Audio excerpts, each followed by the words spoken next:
सदगुरु ने जो कहा हम सबके लिए बहुत ही वो हितकारी है।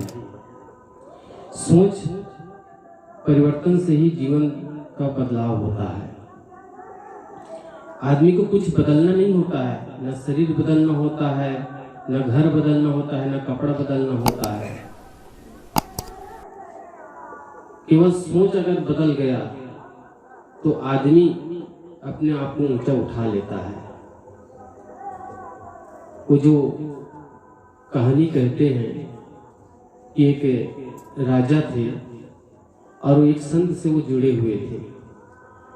वो राज्य काज का भी भार संभालते थे और बड़ी अच्छी व्यवस्था देखते थे, प्रजा का भी ध्यान रखते थे, सबका ख्याल रखते थे, सबके वो प्रिय भी थे।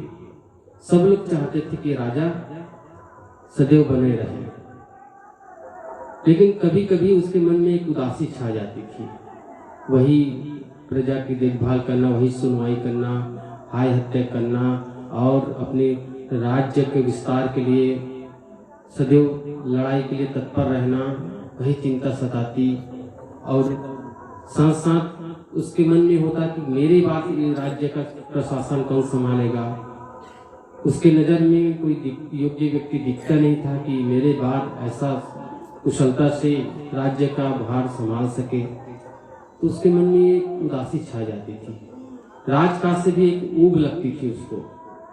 तो कभी कभी जा करके अपने गुरु महाराज की कुटिया में जा करके उनसे सलाह ले लेते थे, क्या करूं क्या करूं। एक बार की बात वो बहुत उदास हो गए और अपने गुरु महाराज के पास गए, कुटिया में गए और कहा कि मैं भी साधना करना चाहता हूँ, अब राजकाज में मेरा मन नहीं लगता है। गुरु महाराज ने कहा क्यों नहीं लगता है, बढ़िया तो चल रहा है। जो भी आपके मंत्रीगण हैं, जो भी आपके उसके में सभा के जो बड़े सलाहकार हैं, वो सब विश्वास पात्र हैं। मुझे नजर में नहीं लगता कि कोई गड़बड़ हो। लेकिन कैसे आप उदास हैं? तो नहीं, मेरा मन राजकाज से उब गया है। अब मैं ऐसे चाहता हूं कि वहां कोई योग्य व्यक्ति कोई मिले तो उसको मैं कार्यभार सौंप दूं और उससे मुक्त हो जाऊं और बाकी का जीवन में साधना में जीवन बिताऊं। तो संत जी ने कहा कि इसमें कौन सी बड़ी बात है, तुम्हारा लड़का तो है, उनको सौंप दो कार्यभार। नहीं नहीं, अभी वो योग्य नहीं हुआ है, वो नाबालिग है, अभी उसको राजकाज राजनीति की बातें उसको मालूम नहीं है। उसको अगर सौंप दूंगा तो राजभार वो संभाल नहीं सकेगा, वो अभी मेरी नज़र में वो योग्य नहीं है। तो महात्मा ने कहा कि तुम्हारे और मंत्री अनेक लोग हैं जो विश्वास पात्र भी हैं, उसको सौंप दो। हाँ, विश्वास पात्र तो है, लेकिन उस पर मुझे पूर्ण विश्वास नहीं है कि ये लोग ये संचालन ठीक ठाक से कर सके, उन पर भी विश्वास नहीं है। तो फिर ऐसे कहते कहते अच्छा ये बताओ, वो राज्य मुझे ले दो। गुरु महाराज ने कहा मुझे दे दो, मैं योग्य तो हूं। उसने कहा इससे बड़ी कृपा क्या होगी, आप तो सब प्रकार से योग्य हैं, सब प्रकार से योग्य है। और आप जैसे प्रशासक मिल जाए, राजा मिल जाए तो फिर कायाकल्प हो जाएगा। मेरी से भी मैं जो व्यवस्था देखता हूँ इससे भी अच्छी व्यवस्था हो जाएगी और मेरे राज्य तो बिल्कुल स्वर्ग बन जाएगा, प्रजा तो खुश हो जाएंगे। तो क्या तुम सचमुच में मुझे सौंपना चाहते हो?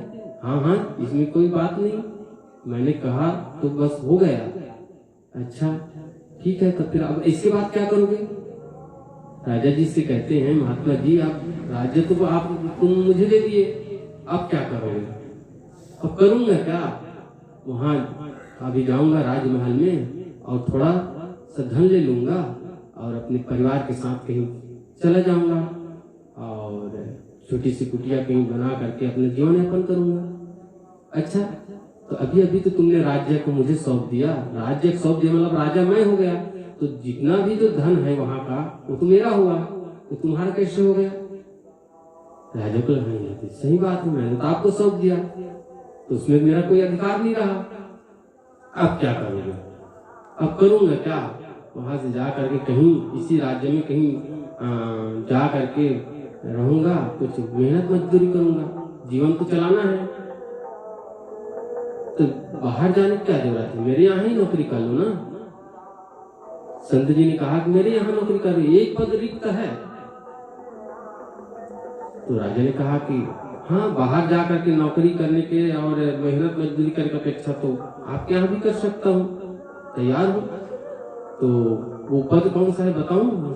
संत ने कहा कि वो पद कौन सा है, मैं बताऊं? हाँ बताइए। वो पद है, राजा का पद है, वो पद को आप संभालिए।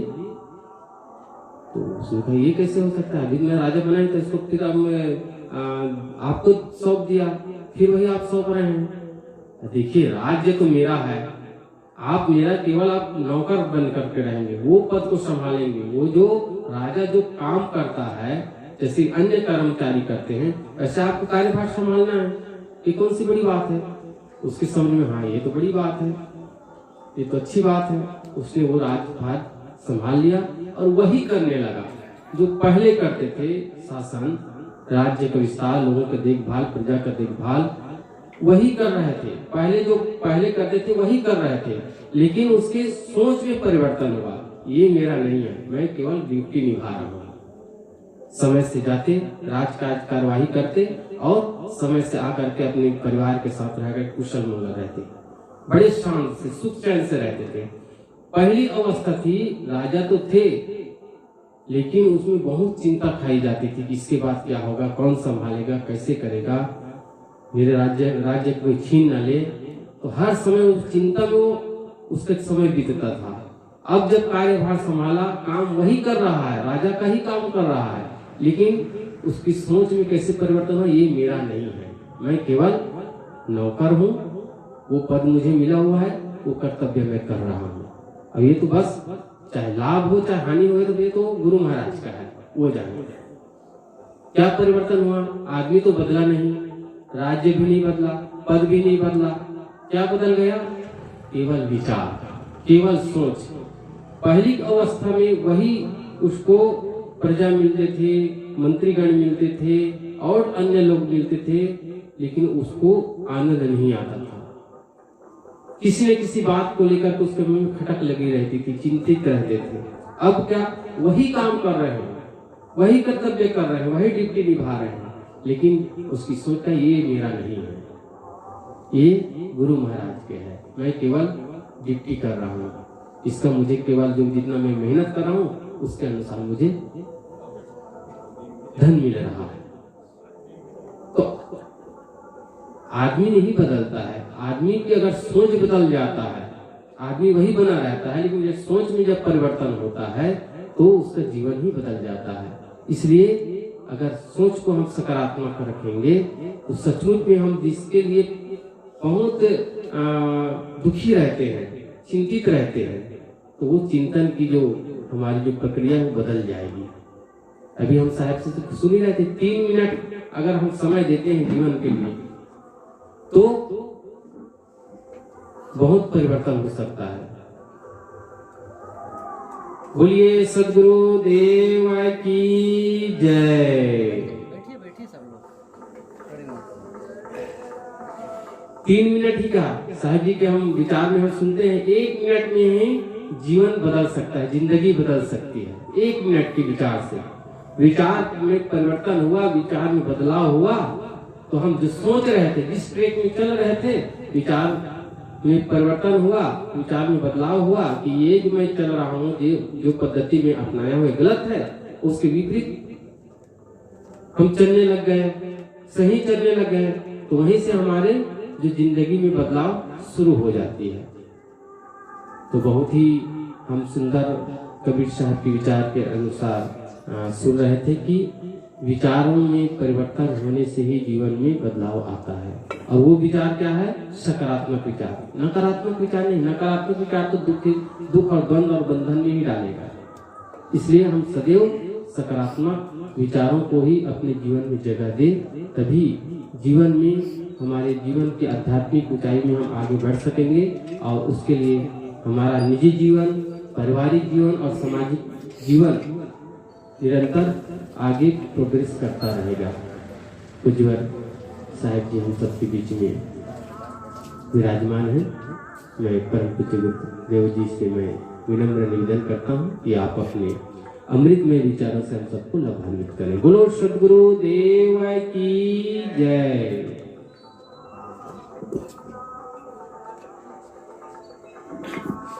ये ठीक लगा,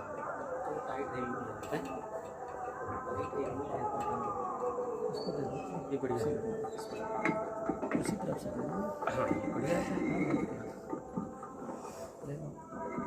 थोड़ा सा अब यहाँ तक उसको